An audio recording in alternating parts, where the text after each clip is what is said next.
The Green Party is the party of environmental, social, racial, and economic justice. And I'm really looking forward to seeing us grow. What would you say to people who are concerned about the Green Party being just a one-issue party? And also, what exactly does eco-populism mean?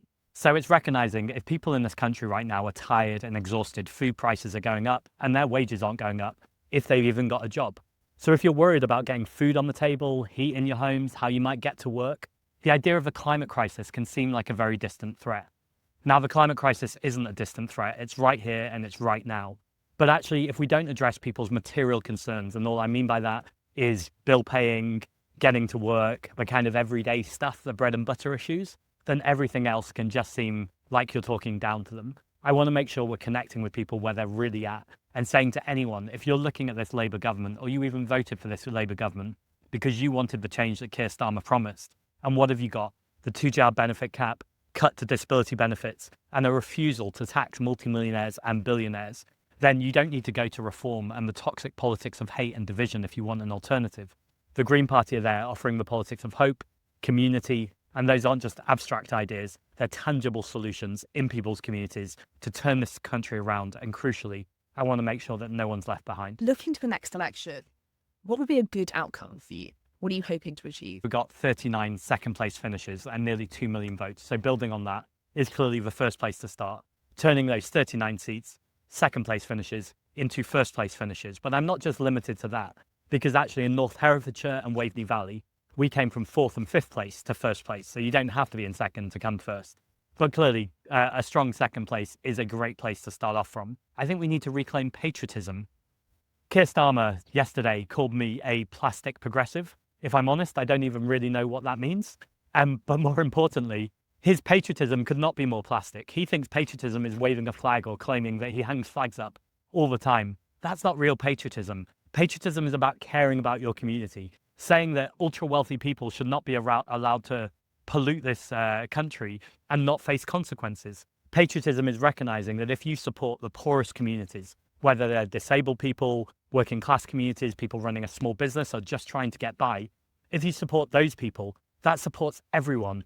Inequality is the most unpatriotic thing possible to allow to happen. Would you accept any defections from Labour MPs? Would you welcome them to your party if they're sort of concerned about the current direction of Labour?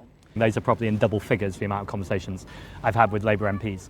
In terms of talking to Labour MPs about defections, that's a smaller number, but yes, absolutely. I'm having conversations with Labour MPs who are considering defecting.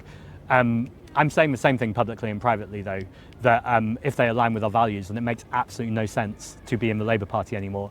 And I go a little bit stronger than that too. So let me name some people I really admire, like Clive Lewis, for instance, I would say is a very obvious example, Nadia Whittome. When I talk to Clive more publicly, I won't talk about private conversations, when I talk to him publicly, he's very honest about his criticism of the Labour government. He's not shy about it. So I really admire Clive Lewis, and none of this is an attack on him because I really admire the fact he's within Labour speaking out. And he would say, as an example, that he worked alongside Green MPs and progressive politicians to prevent the damage being done from the welfare bill. And that is all true. I would also question, though, you could have done that without being in the Labour Party. And actually, by being a Labour MP, I think they're creating a collective shield for Keir Starmer to go, look, I'm not that bad. I can reel off a list of people that you agree with, and they're kind of my collective defence shield. I would extend this argument out to the deputy leader race. I really like Jeremy Corbyn and Zara Sultana. I agree with a lot of their politics. I would say a lot of their politics is aligned with the Green Party, and I've heard both of them accept that too, so I don't think there's any differences there. I also heard Jeremy say last week, and I think it's totally true, that we are different people. We come from different movements and different backgrounds, and so, there's likely to be differences there. I also think people are sick of politicians trying to find things they disagree with, create wedges, when really they should be working together. I would say both with Jeremy and Zara, we have so much more in common than that divides us. Do you feel like Labour has abandoned trans people? I would say has added to the toxic culture that many trans people face. In the last 5 years, the LGBT community hate crime has risen by 112%.